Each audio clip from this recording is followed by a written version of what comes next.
Magazine et je suis très heureuse d'être avec vous pour cette séquence dédiée au cloud, à l'OS et au logiciel. L'Europe est-elle réduite à louer la technologie? Just one word, if we have some English-speaking person, just to inform you that the session is going to be in French. Si vous le savez déjà, si vous entendez cela, mais effectivement, il y a la traduction vers l'anglais. It's going to be on the channel 2. La séquence aura donc lieu en français ce matin et nous allons revenir sur ces enjeux du cloud, de l'OS et du logiciel. L'Europe est-elle réduite à louer la technologie? Je pense que toutes et tous ici, vous suivez évidemment l'actualité. La géopolitique est venue quand même challenger à la fois la France et l'Europe avec un sursaut qui était attendu, appelé des vœux de nombreuses personnes. Il a fallu effectivement un peu un électrochoc pour que tout le monde se réveille et que cette dépendance technologique qui avait été alertée notamment avec la Chine initialement et puis les États-Unis que nous ne regardons plus seulement comme un allié en tout temps et en tout lieu et puis évidemment d'autres acteurs avec lesquels il y a des partenariats qui se renforcent et donc on voit un peu un jeu de cartes se rabattre sur la scène internationale. Alors l'idée c'est de comprendre un peu où on en est au niveau de la France, la posture européenne qui s'affirme, mais évidemment dans un contexte qui ne lui facilite pas les choses et donc il y a des décisions à prendre, il y a encore évidemment des latences et on va essayer de comprendre un petit peu ce qu'il en est, revenir sur cette posture et notamment de l'État français, revenir sur les enjeux et la situation en termes de commandes puisqu'il y a des événements qui ont eu lieu notamment fin mars, donc il y a quelques jours avec des annonces, des chiffres qui ont été mis en lumière, on essaiera de les comprendre, de les décrypter avec nos invités et puis voir les opportunités, les scénarios qui sont face à nous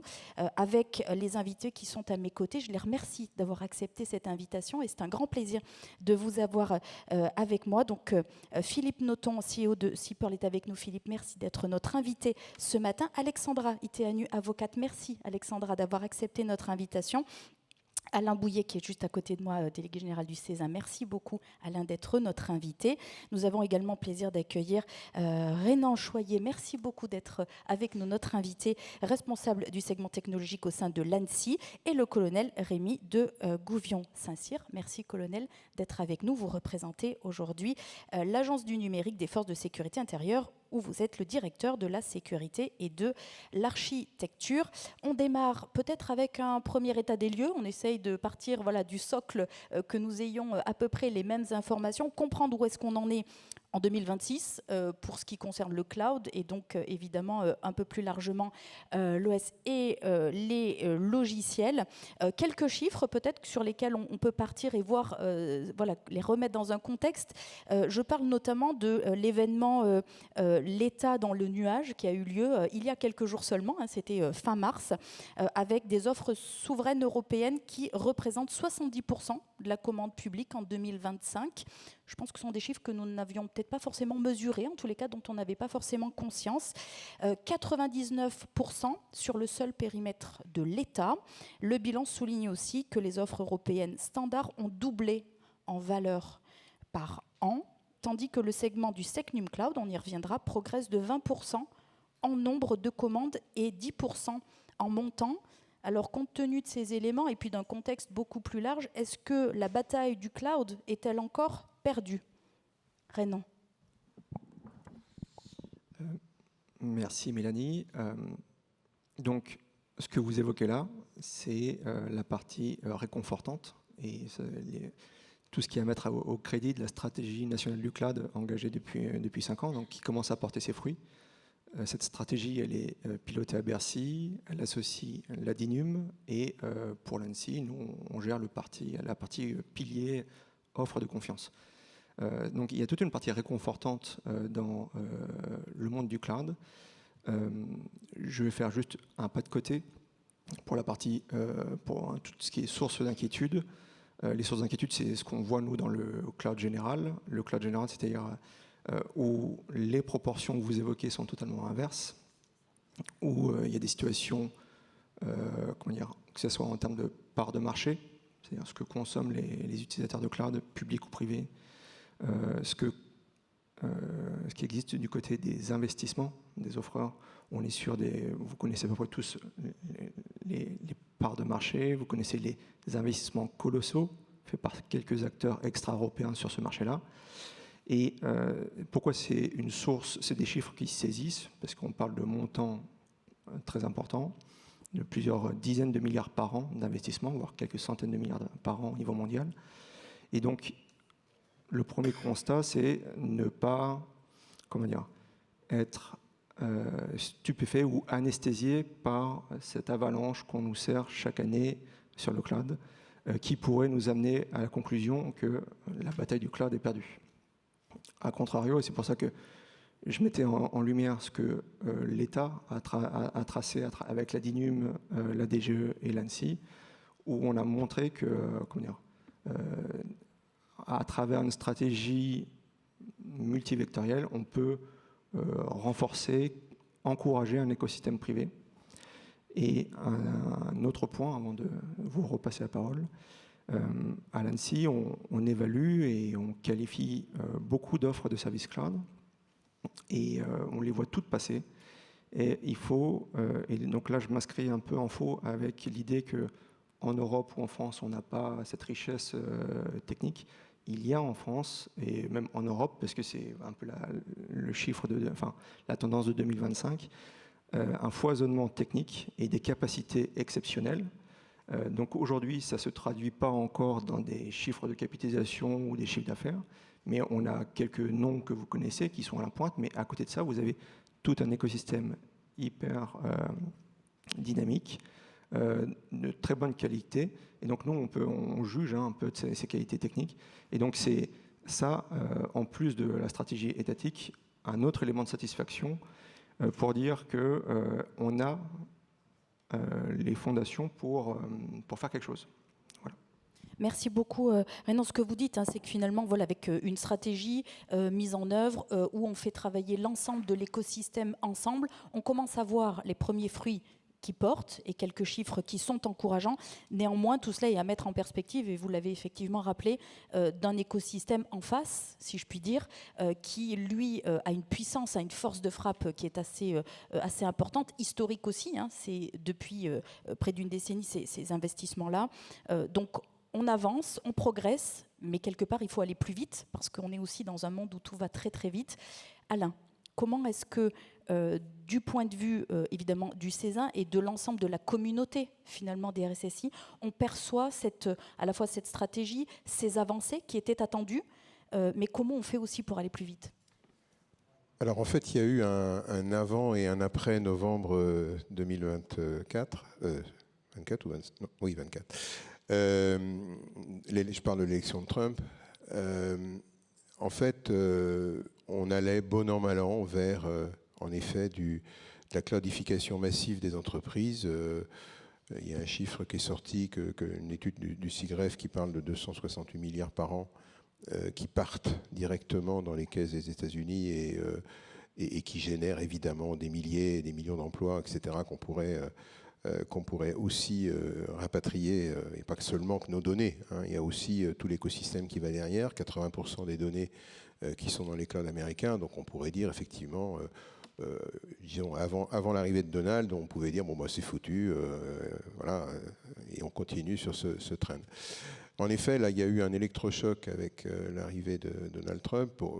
Qui finalement c'est une politique, la politique américaine est toujours la même, sauf qu'elle est brutale et elle est, je ne vais pas revenir sur la manière de s'exprimer du président des États-Unis, mais elle est toujours la même, mais du coup ça a servi quand même d'électrochoc.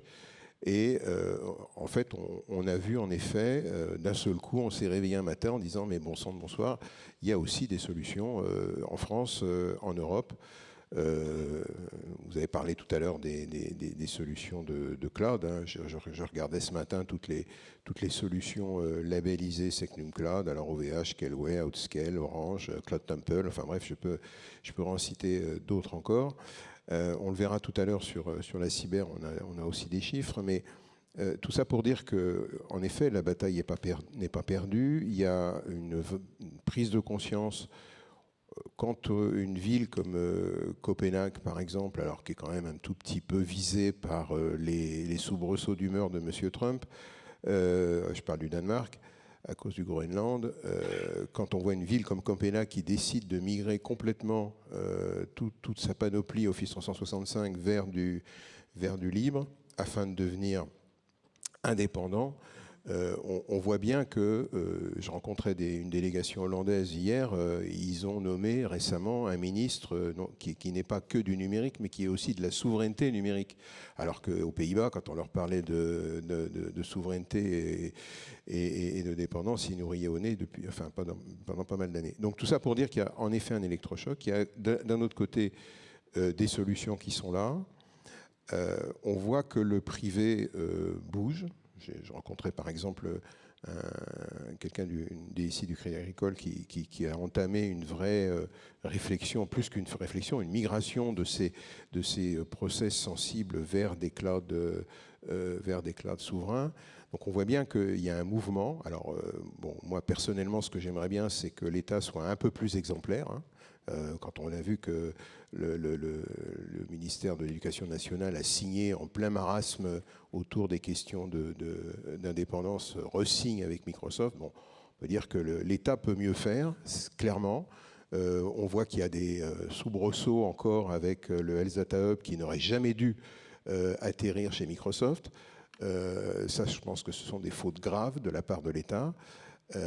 Et il faut en effet que l'État montre l'exemple. Alors si l'État ne montre pas l'exemple, il y a peut-être à un moment donné une loi qui sera nécessaire, un Small Business Act à l'européenne ou à la française, pour qu'on arrête effectivement ces déviances vers ces solutions qui n'ont évidemment beaucoup d'intérêt, évidemment, hein, surtout quand on propose quasiment des solutions gratuites, mais on sait très bien à la fin pourquoi c'est fait. Est-ce qu'on peut dire un mot également sur la partie OS et logiciel, hein? Là, on vient d'évoquer le cloud. Ça fait partie aussi des autres éléments. Est-ce qu'on avance là-dessus aussi? Est-ce qu'on se positionne au bon niveau dans cette compétition internationale? Ou est-ce que, évidemment, il y a toujours des efforts à faire, mais aujourd'hui, on en est où, compte tenu de ce qu'on vient d'évoquer du cloud? Est-ce qu'on est au même niveau, ou est-ce qu'on avance plus, ou est-ce qu'à contrario, on est en retard? Bon, les constats posés sur les OS ou sur les SaaS, hein, ou les logiciels. Donc, sur la deuxième catégorie, les situations sont très variables. Ce que nous, on a poussé donc, récemment à l'État dans le nuage par la voix de Vincent Strubel, c'est qu'on ne va pas encourager, vu la quantité de logiciels dont il est question, on ne va pas pousser tous ces acteurs à adopter une démarche SNC. D'accord ? Donc, on va se concentrer en priorité concernant l'ANSSI sur les SaaS, les logiciels les plus critiques. Donc, en Europe et en France, il y a un terreau de candidats potentiels pour être éligibles à ça.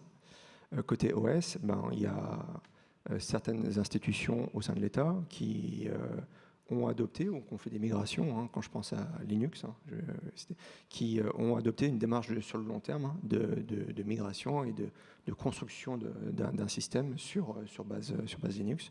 Donc il y a des choses qui existent côté OS, mais après les dépendances, hein, elles ont été rappelées chez certains acteurs, elles sont toujours assez prégnantes. Merci beaucoup, Renan. Colonel, justement sur les choix qui sont faits au sein de certaines institutions, vous en représentez une avec évidemment une notion assez critique envers les données compte tenu des missions évidemment qui vous sont confiées. Quels sont les choix que vous avez faits par rapport à ce qu'on vient de dire justement ? Alors, je vais peut-être être un peu à rebours, mais c'est vrai que les choix qu'on a faits, ils ont été initiés très tôt, en 2008-2009, et peut-être qu'initialement, on les a conduits pour des raisons peut-être même plus économiques, dans un premier temps, que de souveraineté, même si assez rapidement, on a vu que les deux se confondaient étroitement. Et donc aujourd'hui, je résume un peu la situation, la photo temps réel. On a environ 80 000 postes dans la gendarmerie qui sont sous Linux, totalement maîtrisés, avec de l'open source, de la cave au grenier. À côté de ça, tous les smartphones des policiers, des gendarmes, et pas que, sont maîtrisés aussi intégralement. Hein, l'OS de ces smartphones, donc on en est à peu près à 200 000, sont développés conjointement entre les services du Premier ministre et la NFSI. Donc on a des codeurs qui refondent l'Android depuis le socle jusqu'à l'appli. de façon à totalement maîtriser nos données. Et là où le business des entreprises, c'est de rendre le service et d'avoir l'argent qui va derrière, et on voit que parfois ils le réinvestissent dans des clouds qui sont peut-être pas très judicieux. Nous, notre actif et notre business, c'est la disponibilité de nos services et la confidentialité de vos données. Encore une fois, vous passez un coup de fil au 17, vous voulez qu'on vous réponde. Et ensuite, quand vous croisez un policier ou un gendarme, ça serait bien qu'il retrouve votre permis sur son petit fichier et qu'il ne vous verbalise pas si vous êtes détenteur de tous vos points. Bref. Et donc, notre job à nous, ça a été de construire d'abord ces systèmes d'exploitation pour nos postes de travail, puis de nos smartphones. Et puis, évidemment, ça, on a continué cet objectif qui nécessitait à la fois d'avoir une vision à long terme, parce qu'on ne peut pas, avec un prestataire qui change tous les 3 ans, trouver une route qui soit de long terme. Il a fallu arrimer nos sponsors. Alors peut-être qu'au début, ils sont désintéressés, mais là maintenant, ça leur parle. Hein. En gros, depuis 2002 jusqu'à aujourd'hui, de 2006 à 2026, on a économisé environ 420 millions d'euros en gendarmerie sur l'OS, la messagerie, les serveurs Windows, le SQL, les licences CAL, les licences Outlook et les licences OpenOffice, enfin, donc les Microsoft Office, à peu près 420 millions d'euros. Si je vais voir mon DG aujourd'hui et que je lui dis « vous allez rire », il aurait fallu que je fasse la blague hier, mais peu importe. Vous allez rire, on va prendre du 365 parce que c'est vachement plus ergonomique.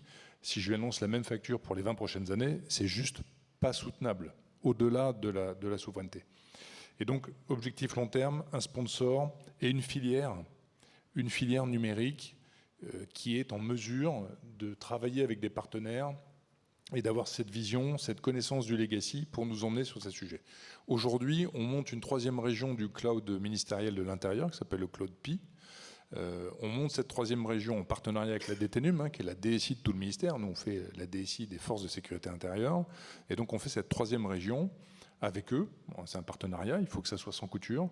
Et pour autant, on repart avec toujours ce même mantra, qu'est-ce qu'il existe en open source, qu'est-ce qu'on sait faire, qu'est-ce qu'on sait maîtriser, de trouver des décalages vis-à-vis d'eux. Ils sont sur Red Hat, on va faire du SUSE, on est sur une boîte européenne, on est sur des vulnérabilités qui ne seront pas les mêmes au même moment, il y en aura, mais elles ne seront pas les mêmes. Et ensuite, du Kubernetes, et donc on sait qu'on sera plus cher que du cloud extérieur, parce qu'on n'a pas les mêmes échelles, mais on sait aussi que vos données, elles seront très hautement disponibles, elles seront sécurisées et on maîtrisera toute la pile. Et puis cette interrogation de l'open source, on le repasse à intervalles réguliers. Je prenais l'exemple du Data Lab chez nous qui travaille sur tous ces sujets d'anonymisation de procédures, de détection de tout un tas de sujets, de traduction de nos propres données. Il n'est pas question de les mettre dehors. Voilà, on finit par sortir des éditeurs qui nous coûtent cher, on remplace par de l'open source parce qu'on benchmark, parce qu'on a des ingénieurs qu'on recrute.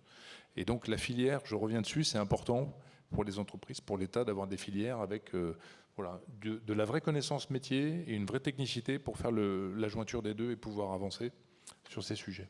Merci beaucoup, colonel. Donc là, encore une fois, on voit une stratégie, on internalise aussi pour pouvoir maîtriser avec les atouts, les avantages qui étaient nécessaires à votre niveau.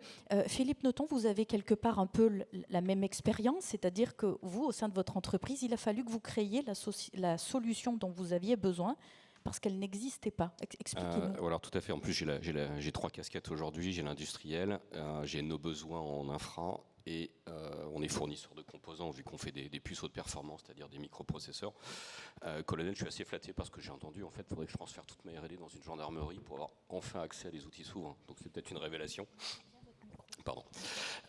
Donc pour notre problématique et d'où vient, on est une scale-up, on a démarré en 2019, on a levé 130 millions d'euros en série A, on est à 200 employés, 75% c'est de la R&D, et je suis sur une série B de plus de 250 millions d'euros. Donc on a de gros problématiques d'accès au cash, mais en plus de ça, on a des problématiques d'infra pour développer nos composants. Pour plusieurs raisons, parce que là on parlait de souveraineté des données, il n'y a pas un data center, il n'y a pas que ce soit votre infra ou d'autres qui ne sont pas basés sur du hardware, sur des vraies puces, donc il faut que l'ensemble soit consistant. Puis après on parlera sûrement de commandes publiques ou ce genre de choses, c'est pas que le logiciel, c'est pas que de l'open source, c'est également du hardware.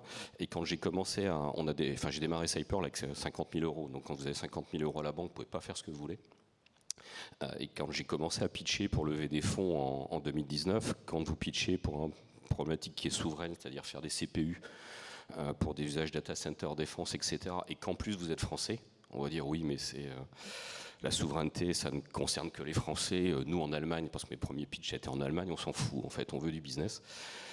Donc les premiers effets, entre autres du président Trump, n'étaient pas très visibles. Bon, depuis, ça a radicalement changé. Et puis maintenant, même les Allemands, ou je dirais tous les pays européens, ont compris que la souveraineté, la protection des données était fondamentale. Ça, c'est pour, on va dire, planter le décor. Donc nos produits, on commence à être échantillonnés en mai. Ça va être usage supercalcul data center. On a déjà été awardé. On aura nos premiers déploiements et chiffres d'affaires cette année. Mais ce qu'il faut voir, c'est que pour développer du hardware, vous avez besoin d'énormément de moyens de calcul. Et en 2019, entre autres, comme on n'avait globalement pas beaucoup d'argent, tout ce qui était certification, Secnum Cloud, etc., ça n'existait pas vraiment. Et en plus de ça, on avait besoin de serveurs très très spécifiques avec des très grosses empreintes mémoire. On parle de 4 TB par serveur, ou ce genre de choses. On a ce qu'on appelle des racks d'émulation, c'est-à-dire des racks d'FPGA qui nous permettent d'émuler notre processeur, qu'on ne peut pas mettre dans des data centers classiques, et que si on les loue, c'est forcément loué chez les Américains, parce qu'en fait, il y a 3 fournisseurs, dont 2 sont américains. Un, Siemens, qui est lié à du droit américain, donc utiliser leur service cloud pour faire de l'émulation. De toute façon, il y aura une dépendance au Cloud Act et nos données seront perdues. Donc sur cette base, on s'est dit, il faut nos émulations soient chez nous, je dirais clairement liées à c'est-à-dire acheter les machines et être plus du tout avoir des liens avec tout ce qui est US Cloud Act. Et pour les serveurs, il va falloir qu'ils soient également hébergés chez nous, parce que les services cloud de l'époque étaient soit pas certifiés, soit pas des machines comme ça. On a démarré avec la location d'un serveur à 30 € par mois. Je m'en souviens parce que je l'ai encore installé moi-même, pour finalement investir plus de 20 millions d'euros sur nos propres infras. Donc nos serveurs, on a plus de 300 serveurs, nos émulateurs, et on se retrouve aujourd'hui avec un data center qui est unique en Europe, parce que c'est une capacité de calcul et pour faire ce qu'on appelle du design, l'ODA qui est unique. Parce qu'elle est clairement indépendante, c'est-à-dire il n'y a pas un lien avec ce qui est, on va dire, réseau américain, et ce qui nous permettra à terme de faire des composants, tout se passe bien pour la défense, parce que vous avez des exigences assez énormes derrière. Maintenant, tout ça, ça nous a coûté énormément cher, et quand vous êtes start-up, vous avez autre chose à faire que de monter votre propre infra. Si c'était à refaire aujourd'hui, il commence à y avoir des certifications, il y a des machines qui sont beaucoup plus accessibles.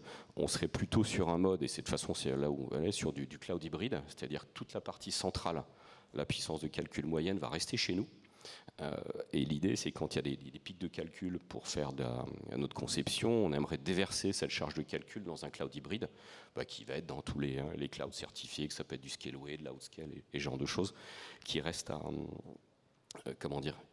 monter. C'est là où on voit l'avenir. Il faut quand même qu'on sécurise nos propres besoins, parce qu'on ne peut pas les mettre ailleurs. Et l'industrie de la microélectronique, il y a énormément d'IP, c'est-à-dire qu'on licencie des IP, c'est-à-dire des blocs de propriété intellectuelle, qui sont stockés chez nous et qui ne doivent surtout pas fuir. C'est-à-dire, si j'ai moins de fuite de code ou ce genre de choses, on peut fermer boutique. Et bien évidemment, il faut protéger nos propres assets. Ça, c'est pour la partie calcul, purement puissance de calcul. Maintenant, en tant que société qu'on veut assez proche de la défense avec pas mal d'enjeux stratégiques, on n'a pas que l'infra de calcul, on a l'infra office, c'est-à-dire ce que vont utiliser les utilisateurs. Alors malheureusement, on a des ingénieurs ou des fonctions support qui peuvent être un peu récalcitrantes et qui ont plutôt besoin d'outils faciles à utiliser et qui ont été, on va dire, piqués par de l'Outlook et ce genre de choses, qui ne veulent pas changer. Enfin, ils seront obligés de changer tôt ou tard.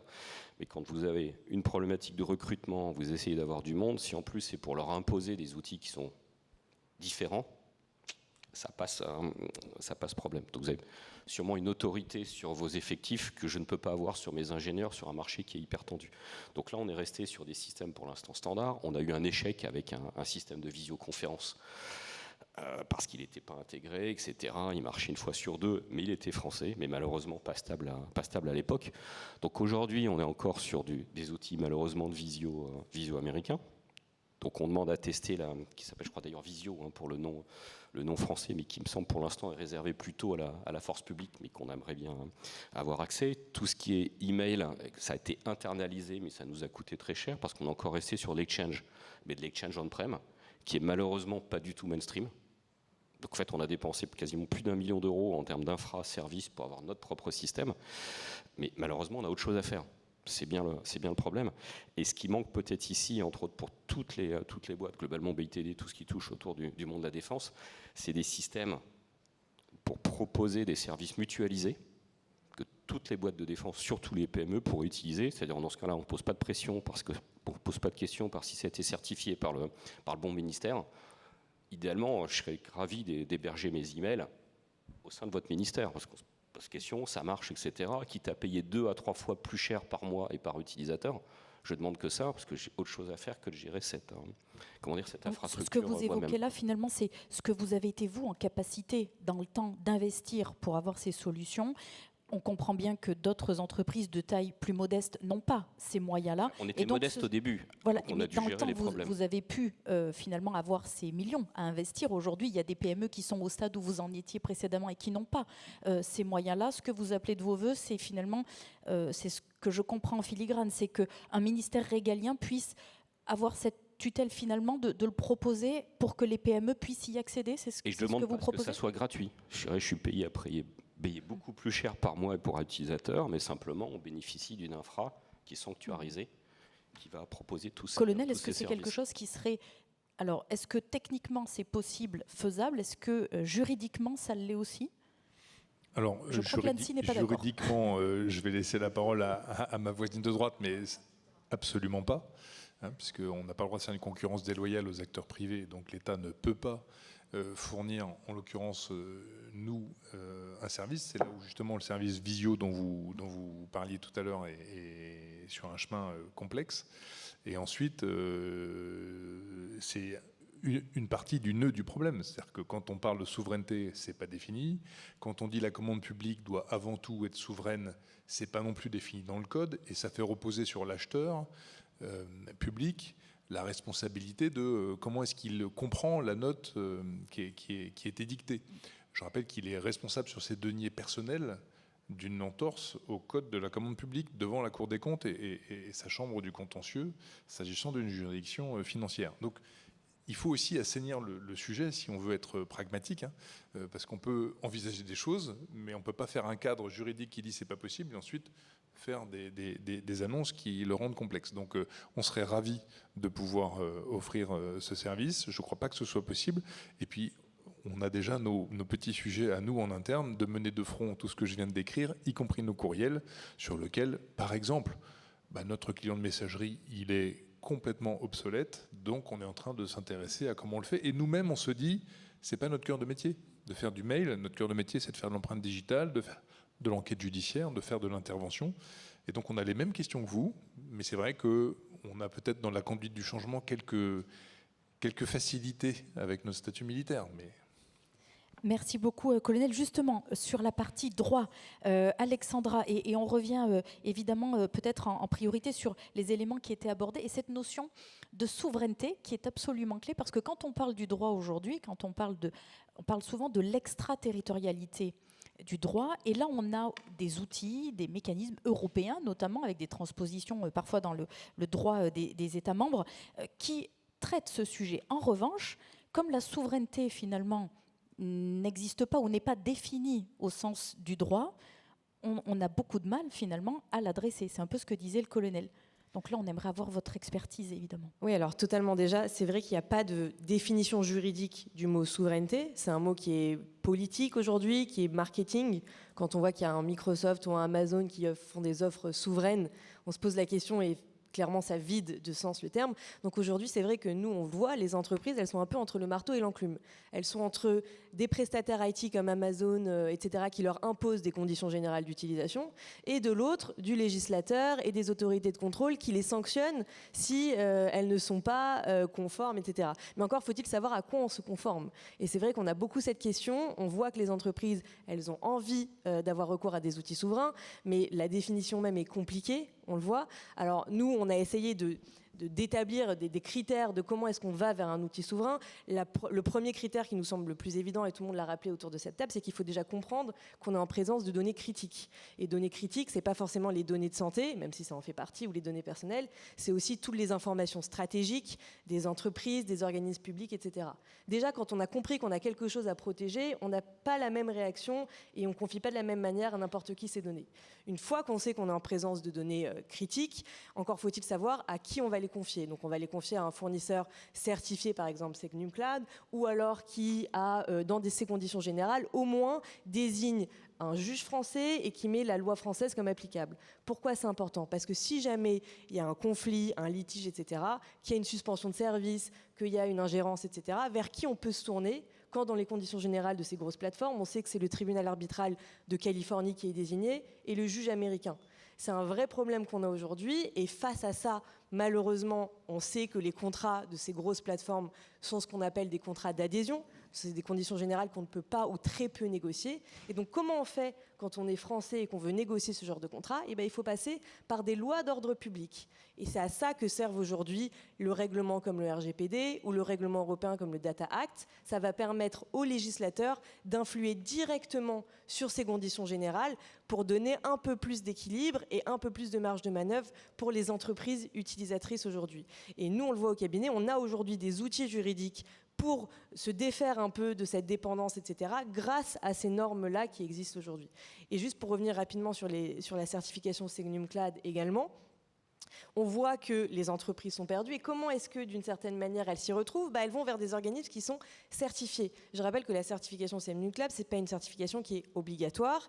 Elle coûte quand même cher, sans vouloir... elle prend du temps, donc ce n'est pas à la portée de toutes les entreprises. Et pour qu'elle soit vraiment et pleinement obligatoire, il faut l'intégrer dans les contrats. C'est-à-dire qu'il faut dire aux entreprises, on vous choisit parce que vous êtes un fournisseur certifié SecNumCloud, et potentiellement, si vous ne l'êtes plus à un moment, le contrat est résilié. Donc, en soi, la certification SecNumCloud, ce n'est pas une obligation légale. Ça reste une certification qui est volontaire. Si on veut qu'elle s'impose à nos fournisseurs, il faut que ce soit inscrit aussi dans les contrats. Je pense que c'est important de le rappeler aussi. Alors, un mot justement, Alexandra, vous l'avez évoqué rapidement, sur des textes aujourd'hui européens qui se musclent et qui viennent finalement tenter, alors je mets toujours des guillemets et on utilise beaucoup le conditionnel, nous protéger de ces dépendances. Est-ce qu'on peut faire un point d'actu sur ces textes-là et revenir peut-être sur une notion, et je sais qu'elle est importante, de réversibilité? Elle est aujourd'hui traitée dans certains textes. Oui, alors totalement. Pour illustrer, par exemple, l'État, quand il a eu recours avec le Health Data Hub à Microsoft, pourquoi est-ce qu'il est toujours sous Microsoft aujourd'hui? En tout cas, une des raisons qui nous a avancé, c'est que c'est difficile de faire sortir les données pour des raisons de réversibilité, etc. C'est compliqué. Bon, il faut savoir aujourd'hui qu'il y a un texte qui s'appelle le règlement Data Act, qui est entré en application en septembre 2025, qui aujourd'hui impose aux entreprises, toute entreprise étrangère, à partir du moment où elle fournit des services en Europe, de permettre cette réversibilité, déjà dans un temps qui est court, qui est maximum de 3 mois, mais aussi à des frais moindres. C'est-à-dire qu'avant, nous, ce qu'on avait et ce qu'on voyait au cabinet, c'était quand un client voulait sortir de chez un fournisseur, le fournisseur, par content, lui disait « D'accord, cette réversibilité vous coûtera 70 000 € et je vais mettre 6 mois à la faire parce que c'est compliqué. » Aujourd'hui, avec le Data Act, ce n'est plus possible pour les fournisseurs cloud d'imposer ces choses-là parce qu'il y a un chapitre qui est le chapitre 6 qui s'appelle les changements de service qui impose dans son article 25 et suivant à ces fournisseurs-là d'opérer ces réversibilités déjà dans des temps beaucoup plus courts et surtout à un prix réduit qui va devenir jusqu'à gratuit en janvier 2027. Donc on voit bien que le législateur a compris qu'il fallait revenir sur ces choses-là et que pour libérer ces entreprises-là, il fallait directement influer sur les conditions générales d'utilisation. Et un mot peut-être, alors entre guillemets, un peu plus personnel au sens de votre cabinet. Est-ce qu'aujourd'hui, vous voyez de plus en plus d'entreprises qui, dans les conseils, s'intéressent justement à ce sujet de la souveraineté, à cette condition de réversibilité? Est-ce que ça pose question aujourd'hui dans les entreprises? Oui. Est-ce que vous le voyez réellement matérialisé? Beaucoup plus. Alors avant, c'est vrai qu'en pratique, nous, on avait des clients qui, par exemple, étaient sur des grosses plateformes type Amazon, qui voyaient leur compte fermé du jour au lendemain sous couvert des CJU. Donc c'est un sujet qu'on voit depuis très longtemps, mais la différence aujourd'hui, c'est que ça vient pas que de la pratique, c'est que c'est vraiment, on sent que les entreprises sont sensibilisées à ça. Donc avant d'être dans le conflit, elles viennent nous voir en nous disant, si je vais vers ce service, déjà, est-ce qu'il est souverain ou pas? Et 2, est-ce que j'ai la possibilité de sortir? Est-ce que si je confie mes données sensibles, qui aura accès à ces données? Est-ce qu'elles sont vraiment protégées? Donc effectivement, ces questions-là, les entreprises, elles viennent en amont maintenant, alors qu'avant, elles venaient plutôt une fois qu'il y avait un problème. Merci beaucoup Alexandra. Renan Choyer, on revient sur le Secnum Cloud qui a été évoqué. Donc évidemment, vous êtes à nos côtés. On en est où actuellement dans cette dimension? Ça a été souligné à plusieurs reprises. Et puis, il y a quand même ce parallèle, en tous les cas, je ne parle pas d'opposition, mais avec le IUCS aujourd'hui, qui pose évidemment question au niveau européen. Comment on positionne les deux? Alors, vous savez, à l'ANSSI, on traite de la cybermenace. On rend compte de cette cybermenace une fois par an dans un panorama qui dresse un peu les constats de l'année écoulée. Chaque année, maintenant depuis plusieurs années, on a tout un focus sur le cloud. Et je vous dis ça pour arriver au point que on s'est forgé nos convictions sur quels sont les principes de sécurité qu'on veut défendre dans la protection d'un SI dans le cloud. Et donc, cette doctrine technique, elle est maintenant sur le cloud, elle s'est déclinée dans un référentiel qu'on appelle le Secnum Cloud. Ce référentiel, donc, on a eu sur les 5 dernières années donc de plus en plus de sociétés qui sont portées candidates pour obtenir ce label. Le Secnum Cloud, c'est simplement, on a fixé la barre, une certaine barre à franchir sur toutes les mesures juridiques, organisationnelles, techniques, pour dire, OK, là, on est dans un environnement de confiance. Donc, aujourd'hui, vous avez une dizaine de sociétés qui sont qualifiées. Vous avez, à côté de ça, une quinzaine d'autres offres en cours de qualification. Donc, soit de nouveaux acteurs qui viennent se porter candidates à la qualification, soit des gens qui sont déjà qualifiés et qui étoffent leur catalogue de services. Donc, de ce point de vue-là, c'est plutôt un satisfait. Et donc ça, les 2 premiers chiffres sont publics, sont sur le site de l'ANSSI. Le troisième, qui est tous les gens qui préfigurent un projet SNC, ils sont aussi également très nombreux. Ils sont intéressés par la protection, ou en tout cas le maillage assez resserré qu'offre le Secnum Cloud. Donc à côté de ce mouvement que je vous décris, il y a eu 2021-2024, 4 ans de discussions européennes passionnantes sur IUCS. C'est-à-dire, est-ce qu'on peut adopter à l'échelon européen un schéma de certification des services cloud qu'on appelait à l'époque IUCS? Ces négociations ont échoué mi-2024. Après, il y a eu élection européenne, mise en place d'une nouvelle commission, nouveau projet. Donc, les discussions ont redémarré sous un nouveau format en 2025. Et aujourd'hui, pour 2026, on a 2 textes qui vont tenter d'adresser ces questions. Donc on ne parle plus d'IUCS, on parle de la révision du Cyber Security Act. Donc la commission est sortie du bois fin janvier, elle a proposé un draft en disant voilà comment moi je vois la certification de plusieurs types de produits, dont les services cloud. Et donc il tente d'adresser ce sujet posé par à la fois le côté systémique des prestataires de services cloud, et les enjeux d'extraterritorialité, on les a déjà évoqués. Donc il y a ce premier texte, et il y en a un deuxième qui n'est pas encore public, mais que la Commission va publier le mois prochain, qui s'appelle le Cloud and AI Development Act. Et donc là, on est pour 2026 sur 2 phases législatives assez classiques, publication de la Commission, discussion avec les États membres, après Parlement européen, et puis une phase qui va se conclure soit fin 26, soit 2027, sur un point d'équilibre. Nous, on défend toujours les principes qui sont forts dans le Secnum Cloud, être très propre d'un point de vue cybersécurité et garantir aux usagers finaux une protection à tout un ensemble de risques. Et là-dessus, nos convictions sont faites sur ce qu'on doit défendre. Et donc maintenant, s'ouvre le débat. Le DG parlait hier d'un choix éditorial particulier à la Commission sur la première proposition du mois de janvier. C'est notre métier de travailler sur la complexité, donc on va va essayer de se frayer un chemin pour que les Européens, et ils ne sont pas tous convaincus de notre modèle, et nous, on puissions trouver un terrain d'entente. Effectivement, ce que vous soulignez, c'est qu'il y a différentes postures, évidemment, des différents États membres. Et dans ces textes, notamment au niveau européen, on est finalement sur un degré d'exigence qui est finalement moindre que celui porté et voulu par l'ANSSI. De fait, vous comprenez, je pense aussi, le questionnement qui se pose aujourd'hui. Si ces textes sont adoptés et qu'ils règnent en maître finalement au niveau européen, comment se positionne le Secnum Cloud dans cet écosystème-là? Finalement, si on tire vers le bas, comment on fait avec ces certifications dont on ne remet pas en question la légitimité, mais de fait, est-ce qu'on va continuer à y aller? Est-ce que finalement, ce n'est pas très exigeant pour aller adresser un marché européen qui le sera beaucoup moins? Alors, on a déjà des convergences de vues assez fortes sur ça signifie quoi protéger un site sensible quand on parle avec nos principaux partenaires européens. Et donc, nous, on a décidé de mettre cette posture dans un référentiel, de le rendre public et de mettre des visas de sécurité sur des sociétés privées qui se portaient candidates. D'autres États membres portent les mêmes constats que nous, appliquent les mêmes mesures techniques d'organisation, mais ne veulent pas adopter un schéma de qualification tel que Secnum Cloud. Donc techniquement on est d'accord, mais ils ont pour plein de raisons qui leur appartiennent choisi de faire autre chose. Dit autrement, protéger des SI sensibles d'un côté du Rhin ou de l'autre, on est en fait assez en phase sur comment ça fonctionne. Et on est aussi assez en phase sur quels sont les SI prioritaires à protéger. Donc là, c'est la posture État qui parle. Il y a des appréciations après divergentes sur est-ce que ce schéma, ce cadre doit être appliqué, doit être volontaire ou pas, est-ce qu'il doit s'appliquer uniquement au public ou à des acteurs privés critiques.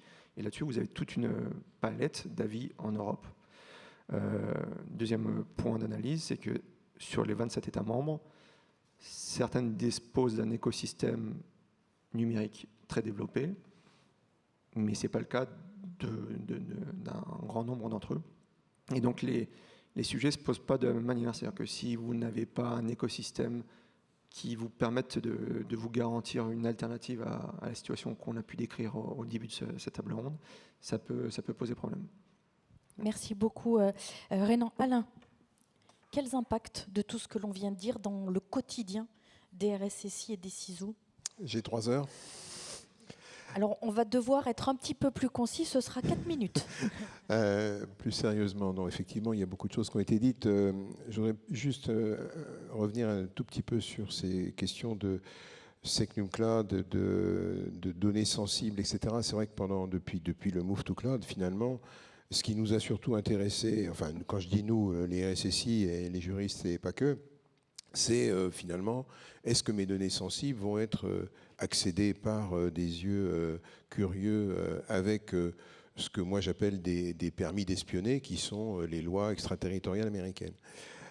Et on s'est préoccupé de ça, et d'ailleurs le Secnum Cloud, la V2 du Secnum Cloud a été bâtie autour de cette question d'immunité, parce que si le Secnum Cloud c'était que de la sécurité, il y a belle lurette que Microsoft, Google et Amazon seraient certifiés. Donc la question fondamentale, effectivement, c'est la protection contre les lois extraterritoriales. Puis on s'est rendu compte que, effectivement, toujours mon switch d'octobre 2024, c'est peut-être plus le sujet. Enfin, c'est toujours un sujet, mais le vrai sujet, finalement, c'est le kill switch. C'est si on arrête demain les services Google, Microsoft, machin truc, j'aurais eu beau mettre mes quelques pouillèmes de données sensibles dans des Secnum Cloud, c'est pas ça qui fera tourner ma boîte. Donc, retour à la case départ, si je puis me permettre. Et puis, en plus de ça, vous rajoutez un petit élément quand même, c'est que si on ne se préoccupe que des données sensibles, c'est très bien. Bon, déjà, il faut arriver à les classer, il faut avoir des outils, enfin bref, c'est compliqué. Mais quand bien même on y arrive, ça ne fera jamais une économie pour l'Europe. Si on s'occupe que de 5 ou 10% des données, c'est clairement pas comme ça qu'on fera décoller des solutions. Donc il faut qu'on fasse, enfin, je veux dire, il faut continuer évidemment à se préoccuper de ces questions-là, mais la vraie question aujourd'hui, c'est comment on fait, si jamais on appuie sur le bouton rouge, pour continuer en effet à fonctionner. Alors j'ai 2 bonnes nouvelles. La première, c'est que nous, au Césin, moi, je regarde un petit peu ce qui se fait dans les solutions françaises et je trouvais des catalogues ici, des catalogues là, des radars de Wavestone, des catalogues ACN, catalogues Exatros, etc. Puis j'ai cherché le catalogue des solutions cyber françaises, je ne l'ai pas trouvé.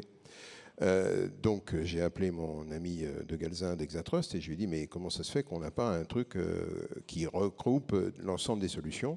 Donc on l'a fait, Césin, Exatrust, on a fait ce panorama, Cyber Panorama, on a rassemblé toutes ces données, tous ces catalogues, on les a mis dans un checker, on a fait le tri, on a viré les doublons et puis on s'est retrouvé avec 320 lignes, je crois, 320 solutions françaises, solutions logicielles, cybersécurité. C'est une bonne nouvelle parce que évidemment quand on range tout ça dans un cadran, on a pris le NIST, hein, Nobody's Perfect, mais c'était le meilleur moyen de voir si effectivement il y avait des trous dans la raquette.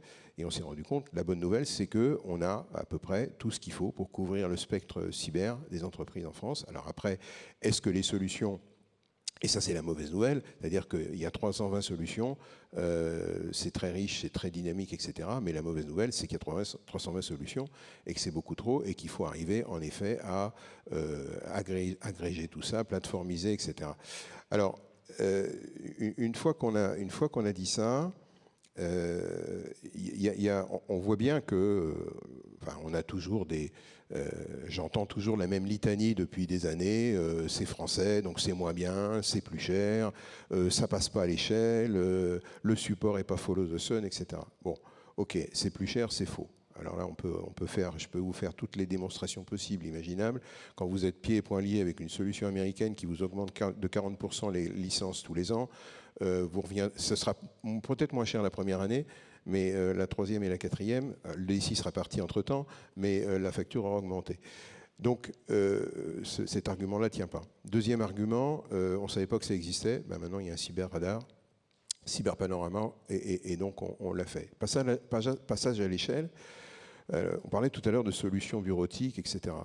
Je vous raconte juste une petite anecdote. Je travaille pour 2 clients. Un qui est sur une solution française, WIMI, bureautique, toute la panoplie possible et imaginable. Un autre qui travaille sur Microsoft Office 365. Je passe de l'un à l'autre toute la journée. Je peux vous dire que autant l'un comme l'autre, c'est hyper compliqué, ça n'est pas du tout ergonomique. Et on veut mettre trop de choses dans les mêmes outils. Et en fait, les utilisateurs, c'est comme le micro-ondes, ils utilisent 2 boutons. Et le reste, ils ne savent pas comment ça marche. Donc, en fait, quand on dit qu'il n'y a pas assez, c'est pas à l'échelle, il faut déjà regarder quels sont les besoins. Et en fait, on voit bien que quand on veut se donner la peine de regarder les solutions françaises, beaucoup sont à l'échelle. Et puis alors, on finit avec le support. Franchement, du Follow the Sun pour un Health Data Hub, je pense qu'on n'avait pas besoin d'une solution internationale pour héberger ces données. Excusez-moi de faire toujours le même exemple, mais c'est toujours resté en travers de ma gorge. Donc, on a cette question aujourd'hui qu'ont les DSI. Hein. On voit bien, je parlais du Crédit Agricole tout à l'heure, l'effort qu'ils ont à faire quand ils veulent migrer tout un pan de leur activité sur des solutions souveraines qui va les rendre indépendants. On voit bien qu'en sécurité, c'est plus facile parce que le fait d'avoir beaucoup de solutions, ce qu'on nous a d'ailleurs un peu reproché souvent, c'est d'ailleurs on est d'affreux dépenseurs de budget et on a autant de solutions que de problèmes. Oui, mais enfin, l'avantage, c'est que les solutions, on peut les changer autant de fois qu'on veut. C'est-à-dire que quand on a un EDR américain au hasard qui vous augmente de 40% les prix et que vous avez un petit Frenchie derrière qui vient vous proposer un prix nettement inférieur avec des fonctionnalités égales, je connais beaucoup de gens qui ont franchi le pas. Donc ça veut dire qu'aujourd'hui, cette agilité qu'on a dans la cyber, il faut vraiment l'encourager. Nous, c'est ce qu'on fait au Césin. Et ce qu'il faut éviter aussi, c'est l'enfermement. L'enfermement, c'est quoi? C'est monsieur Microsoft qui vous dit moi j'ai un EDR et puis by the way, si vous payez la licence machin, il est gratuit. Enfin, il n'est pas gratuit, vous le payez quand même. Mais ça veut dire que demain, si l'EDR de Microsoft ne vous satisfait plus, vous allez le décommissionner, vous allez remplacer l'EDR de Microsoft par un autre EDR, mais vous allez continuer de payer celui de Microsoft puisqu'il ne va pas vous diminuer la facture pour autant. Donc ça s'appelle l'enfermement. Et effectivement, cet enfermement dont ont été les victimes, je dirais les DSI dans leur move to cloud, Je pense que les DSI, les RSSI, pardon, faut pas qu'ils se fassent avoir. Et donc, bon, moi j'ai l'habitude, enfin, il n'y a pas de définition du mot souveraineté, d'après ce que j'ai entendu à l'instant. Moi j'ai une définition très simple, la souveraineté c'est la liberté de choisir. Et on est effectivement dans ce move-là. Alors effectivement, le gros sujet de souveraineté, alors j'aime pas associer souveraineté avec Europe parce que ça marche pas d'un point de vue juridique, mais si en faisant cette digression souveraineté européenne, enfin, en fait le digital européen, la cybersécurité européenne, elle n'existe pas. Quand vous achetez quand vous voulez en France être plus autonome et acheter des solutions souveraines, bah vous achetez en premier des solutions françaises. Les Allemands font pareil, les Italiens font pareil, etc.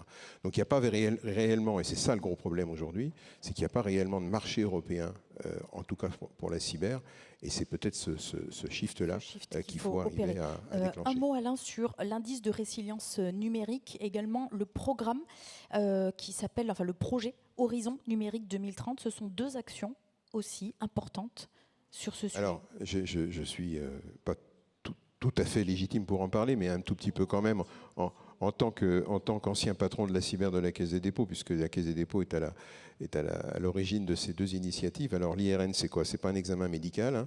C'est l'indice de résilience numérique. Pas encore. C'est l'indice de résilience numérique. L'indice de résilience numérique, c'est quoi? C'est de dire, par rapport à ce que j'ai dit tout à l'heure, jusqu'alors, on se préoccupait de nos données sensibles. Bon, ok, une fois qu'on les a bien rangées, qu'on les a bien classées, qu'on les a bien protégées, on est bien avancé, parce que de toute façon, encore une fois, c'est pas ça qui fera tourner le business. L'IRN se projette sur une toute autre démarche, qui est de dire c'est quoi mes process sensibles. Qu'est-ce que je dois faire absolument tourner le jour où l'ami Donald appuie sur le bouton rouge? Et ça, cette démarche-là, effectivement, elle est extrêmement vertueuse parce qu'on va entraîner derrière cette démarche le fait de dire, bon, ok, j'ai ces données-là, j'ai les applicatifs qui vont avec, j'ai les infrastructures qui vont avec, j'ai le réseau qui va avec, etc. Et tout ça, je l'embarque dans une solution qui continuera de tourner le jour où le bouton rouge sera activé. Et on est complètement dans une démarche, enfin, je dirais, très, très vertueuse. Alors, pour l'instant, des grosses boîtes se sont positionnées sur ce sujet-là, entraînées par la Caisse des dépôts.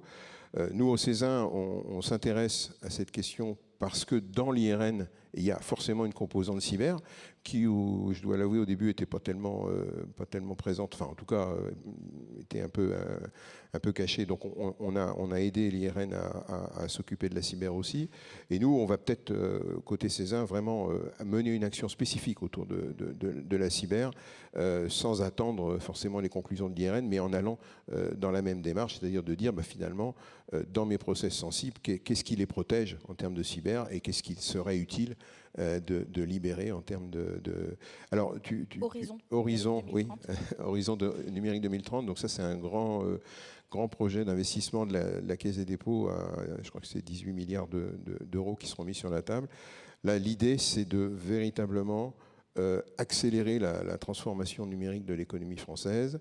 Alors, pas que, et accessoirement européenne, donc renforcer la souveraineté des territoires, hein, ça c'est quand même le gros morceau dont s'occupe la Caisse des dépôts, mais pas que. Et voilà, avec cette action-là, il y a aussi derrière, évidemment, un effet d'entraînement qui est tout à fait, enfin, que ce soit dans le privé ou dans le public, qui est tout à fait, comment dirais-je, souhaitable. Des actions significatives à venir. Colonel, sur l'écosystème, et vous en avez un petit peu parlé tout à l'heure, là on voit effectivement des projets, une vraie dynamique qui continue à s'amplifier. Comment est-ce qu'on renforce ces partenariats avec l'écosystème, même si vous faites beaucoup de choses en interne, vous l'avez rappelé, hein, c'est aussi cette force du collectif avec des évolutions nécessaires, et donc vous avez aussi besoin de vous appuyer sur des partenaires de confiance. Comment est-ce qu'on renforce ce partenariat et puis peut-être même cette coproduction en matière de numérique et de cybersécurité? Alors, les bonnes volontés existent. Moi, on discute avec la diplomatie sur le poste Linux, on ouvre nos néos à la justice. Donc, les gens ont envie de bien faire. En fait, il faut s'attarder, en tout cas pour la partie que je connais, qui est la partie étatique, à pourquoi est-ce qu'ils ne franchissent pas le cap, ou pourquoi est-ce que ça ne va pas plus loin. Donc moi, je ne propose pas de créer une agence du logiciel libre français. Il y en a une en Allemagne qui marche plutôt pas mal. En réalité, il faut s'intéresser à pourquoi est-ce qu'on ne va pas plus loin, et généralement, c'est au niveau du sponsor que ça coince. Du directeur général, du ministre, je ne sais pas. Enfin, bon, bref, peu importe. Toujours est-il que c'est une question, à mon avis, pour aller plus loin, c'est une question d'état d'esprit. Et si on réfléchit un peu à ce que font, je regarde un peu la salle, mais à nos enfants, sur leurs réseaux sociaux, à nos adresses mail à nous, qu'est-ce qu'on fait de nos données sur nos adresses mail? C'est-à-dire que la prise de conscience, elle a lieu chez les chefs d'entreprise qui comprennent que ça n'est plus business as usual, mais quelqu'un peut me couper mon business, et donc il faut que je pivote pour éviter ça. Et nous, on a ce sujet qui est un sujet de société, c'est qu'avant que nos grands sponsors, nos DSI, nos directeurs généraux, dans toute l'administration, comprennent qu'en fait il faut mutualiser, il faut que ça monte au cerveau. Et ça prend du temps. Et donc c'est des campagnes de communication, c'est des sensibilisations, c'est des actions de formation ou de sensibilisation à faire au plus haut niveau de l'État. Des actions de prévention sur la laïcité, on en a eu. Des actions écologiques où on a formé tous nos cadres, on en a eu. Moi, j'appelle de mes voeux qu'un jour, on fasse un levier de transformation numérique pour tous nos cadres en leur disant voilà ce qu'il y a à gagner et voilà ce qu'il y a à perdre. De façon à ce que les entités passent le cap et se disent non, voilà, moi je pense à ce magistrat de la Cour pénale internationale qui s'est retrouvé sans Office 365 du jour au lendemain et plus de Visa et plus d'Airbnb et plus d'Amazon. Il y a des gens qui découvrent que c'est possible. Chez les gens qui n'étaient pas spécialement visionnaires mais un tout petit peu pragmatiques, ça nous était apparu un petit peu avant. Et donc la question c'est comment on va plus loin. Sur la coproduction, c'est la suite logique de ma première étape. C'est une fois que les gens ont envie de faire, moi je propose mon master de mon poste Linux à qui veut le prendre, sauf que ça ne sert à rien si votre système d'information il n'est pas au clair, avec un Kerberos plutôt qu'un AD, avec un logiciel antivirus plutôt qu'un machin, avec un truc plutôt qu'un BitLocker. Donc encore une fois, il faut arriver à certains niveaux de maturité. Pour ça, il faut avoir une vision de long terme. Et la vision de long terme, il faut un sponsor. Et le sponsor, il faut qu'il ait compris ces enjeux qu'on vient de décrire. Et pour ça, il faut le former. Et aujourd'hui, là où on bute souvent, c'est qu'on n'a pas ça. Monsieur parlait tout à l'heure du Crédit Agricole. On échange avec eux. Je vois qu'il y a une volonté. Et la volonté, elle vient d'un DSI aligné avec son sponsor qui se dit là, on va prendre des risques et un jour, on va se casser la gueule. Et donc, on met les moyens et on se donne une trajectoire qui n'est pas à 6 mois, où je pivote ma petite application Before Bank tous les 4 matins, mais je vois un truc plus loin. Merci beaucoup, colonel.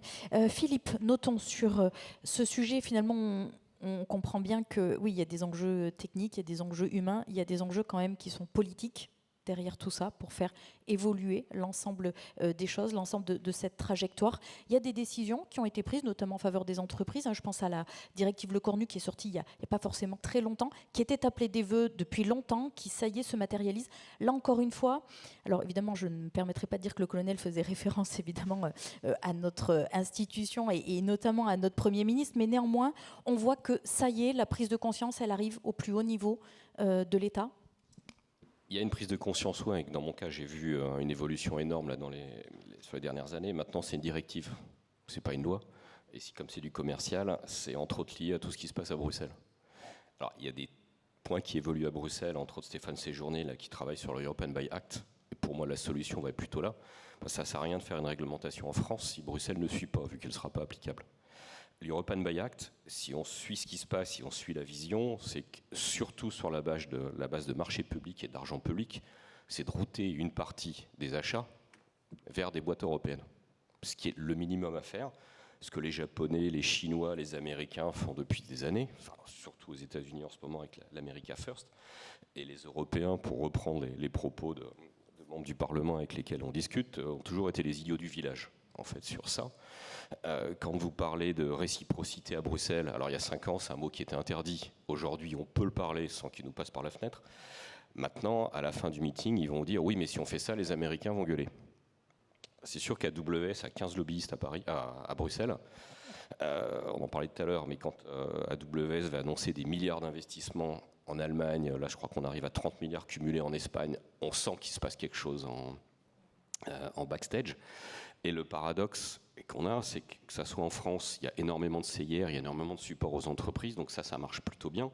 À Bruxelles, vous aurez énormément de grants, des subventions, mais quand on demande une précommande, comme fait la DARPA aux États-Unis... Les entreprises, elles veulent des commandes, elles ne veulent pas de la subvention. C'était mes dernières discussions là-bas. Aujourd'hui, entre 10 millions de subventions et 10 millions de commandes publiques, je préfère avoir 10 millions de commandes publiques, même si directement ça me rapproche moins.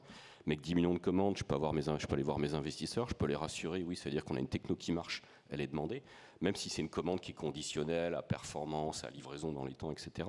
Mais aujourd'hui, techniquement, ça n'arrive pas, et c'est un très très gros problème. Alors, paradoxalement, comme dit, ils vont mettre beaucoup d'argent public à côté pour aider, mais la vraie commande n'est pas là. Ça va arriver. Et après, la commande, il faut voir à qui elle s'adresse. Si on prend le modèle un modèle agricole, entre ce que vous achetez chez Carrefour, c'est pas chez Carrefour que vous allez choisir quel agriculteur va vous fournir le produit. En France, entre autres dans l'IT, il va surtout passer par des intégrateurs qui choisissent eux-mêmes ce qu'ils vont mettre derrière. Donc il faut que ces commandes n'aillent pas que chez les très gros de l'intégration, mais également chez les fournisseurs que ça soit composants hardware pour nous, quoi, des éléments de la stack, et qui soient tous beaucoup plus visibles. Ce que vous dites finalement dans le numérique au sens large et la cyber, c'est finalement ce qu'on voit aujourd'hui s'opérer sur le marché notamment de la défense, où on voit effectivement des obligations dans les textes européens de passer par des industriels européens, avec en plus des spécifications sur un pourcentage dédié aux PME de ce secteur, et donc finalement c'est un petit peu ce qui pourrait aussi se décliner dans le numérique. En tous les cas, c'est ce que vous appelez de vos voeux. Alexandra, un mot sur les actions, ce qui pourrait faire évoluer les choses, des propositions qui pourraient être faites, et notamment évidemment au niveau du droit, votre spécialité. Moi, c'est ce que je disais tout à l'heure, il faut comprendre que les entreprises aujourd'hui, elles ont la volonté, en tout cas, de se mettre en conformité avec les textes. Il n'y a personne qui est contre la souveraineté ou contre le numérique, etc. Donc il faut que le législateur il comprenne que les entreprises, elles sont prises en étau aujourd'hui. Donc il faut les aider. Il faut les aider en les aidant à mieux négocier leurs contrats. Et il faut aussi les aider en mettant en place des règles claires, ce qui n'est pas forcément le cas aujourd'hui, parce qu'on voit qu'il y a une vraie instabilité au niveau législatif. Il y a des règlements et je pense par exemple à la directive NIS 2 qui est entrée en application, mais qui n'a toujours pas de loi de transposition en France, qui a été modifiée en janvier via le Cyber Security Act. Donc le vrai problème aujourd'hui qu'on a, nous, c'est pas vraiment la surréglementation, c'est plutôt l'instabilité de cette réglementation qui est un vrai problème. Et donc moi, j'appelle le législateur à donner une vraie vision claire aux entreprises pour pouvoir mieux se conformer et pour pouvoir investir et pour pouvoir avancer, parce qu'au final, c'est ça le plus important. Et vis-à-vis du droit américain, puisque vous, évidemment, vous êtes aussi directement concerné, vous avez des compétences aussi en la matière. On voit également comment joue, si je puis me permettre, le droit américain. Là aussi, ça fait partie de ce que vous disiez tout à l'heure, faire référence au fait que ce soit le droit français applicable avec un juge français d'application. Oui, totalement. Aujourd'hui, totalement. C'est déjà pour comprendre. En fait, une autre difficulté qu'on a aujourd'hui, c'est que la plupart de ces gros fournisseurs américains, on a déjà du mal à comprendre à quoi fait référence le contrat chez eux. Il y a une multitude de liens hypertextes qui renvoient à d'autres liens hypertextes, qui renvoient à d'autres liens hypertextes. Donc, c'est très compliqué, de comprendre ce qui fait partie d'un contrat chez les fournisseurs. 2, ils ont totalement la main dessus, et donc, comme on l'a vu, il peut y avoir des évolutions de prix de manière unilatérale, etc. Donc, on est forcément démunis face à ça aujourd'hui. Et donc, pourquoi pas légiférer sur ça et imposer à ces grosses plateformes un contrat, un texte, pas 50 liens URL, pas forcément en ligne, pas forcément au gré de vos envies, etc. Donc c'est comme ça aujourd'hui, je pense, qu'on arrivera à légiférer, et c'est pas en se disant pas de loi, parce que si on pense que sans loi le business marchera mieux, moi je pense pas. Sans loi, ce sera les contrats de ces fournisseurs-là qui seront applicables, et c'est pas ce qu'on veut aujourd'hui en tout cas. Et puis effectivement la loi du plus fort qui s'applique par défaut, et donc effectivement cette nécessité d'avoir plus de clarté, plus de lisibilité et de visibilité, c'est ce que vous évoquez Alexandra. Renan Choyer, un mot sur les actions, comment est-ce que vous percevez le futur, est-ce que vous avez des propositions, peut-être même un appel à vœux de l'ANSSI? Je vais revenir sur notre ligne de nage classique. Nous on participe à des activités de cyberdéfense, on traite la cybermenace de notre ressort. Et l'autre volet, c'est on tente de poser des avis techniques étayés sur pas mal d'enjeux techniques. 2025, on est intervenu pour argumenter, objectiver des discours de grands fournisseurs qu'on a pu évoquer depuis tout à l'heure, pour dire oui, là, il y a une défense en profondeur complémentaire, mais non, ça ne couvre pas tous les risques. Donc ce qu'on va continuer à faire, c'est notre mission première, c'est d'assurer ces missions de cyberdéfense et de traiter de la cybermenace, de pousser certains éclairages techniques que soit des institutions, soit des grands groupes privés peuvent se saisir. On a devant nous, je vous l'ai dit, 2 chantiers législatifs européens où on aura à se positionner. Il y aura un travail interministériel et puis toute une phase d'échange avec évidemment les acteurs privés. C'est ça notre feuille de route. Merci beaucoup, colonel, sur les actions à venir. Continuer à promouvoir des solutions souveraines, en tout cas dans nos métiers à nous, et de se dire que c'est possible, de montrer un exemple sans prétention. On y arrive. On va essayer d'embarquer la police dans ce sujet-là le moment venu, en leur montrant une voie. C'est déjà fait sur le smartphone. Et puis, continuer à travailler avec la diplomatie, avec d'autres ministères, et puis montrer qu'il y a un chemin et que ces postes de travail, finalement, quand ils sont bien pensés et qu'ils sont bien intégrés, qu'on arrive à intégrer des solutions open source pertinentes, on arrive à rendre un service. Il n'est peut-être pas aussi chiadé que certains services que pourraient offrir d'autres, mais il a l'avantage d'être souvent moins cher et de pouvoir l'offrir tout le temps en interne. Merci beaucoup, colonel. Alors, on va prendre quelques questions de nos invités, mais finalement, à la question qui nous était posée, l'Europe est-elle réduite à louer la technologie? J'ai envie de dire non, elle n'est pas réduite à cela. Néanmoins, on peut aussi louer la technologie, mais ce que je comprends à travers ce que vous dites, c'est pas à n'importe quel prix, c'est pas n'importe quelle condition. Donc là, on sent aussi une posture finalement plus affirmée. Ça dépend à qui on la loue. Et ça dépend évidemment à qui on la loue, dans quelles conditions et à quel prix. Donc effectivement, savoir être aussi peut-être un peu plus, pas hésiter à s'imposer. Et je crois qu'à travers ce que vous évoquez, chacun de vous, on sent quand même que cette prise en main, en tous les cas, ce réveil est clairement là. Avez-vous des questions à poser à nos invités? Oui, monsieur.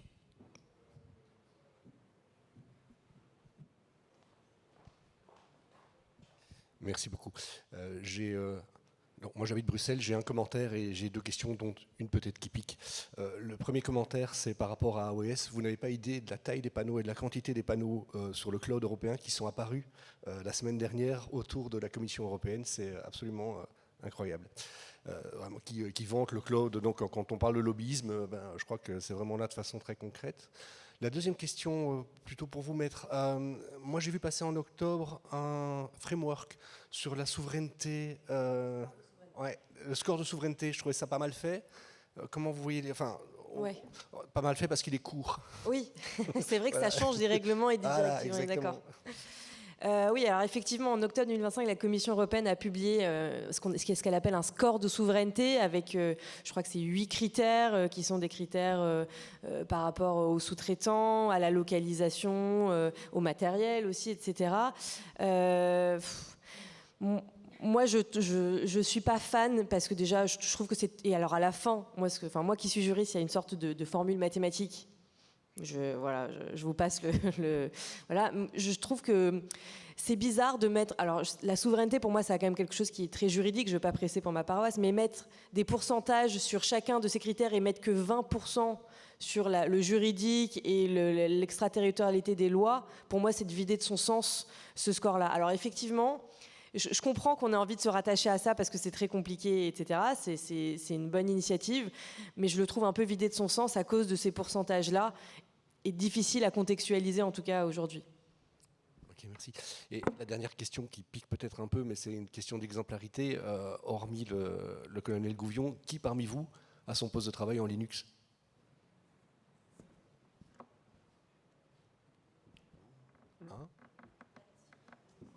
Nous. Bravo.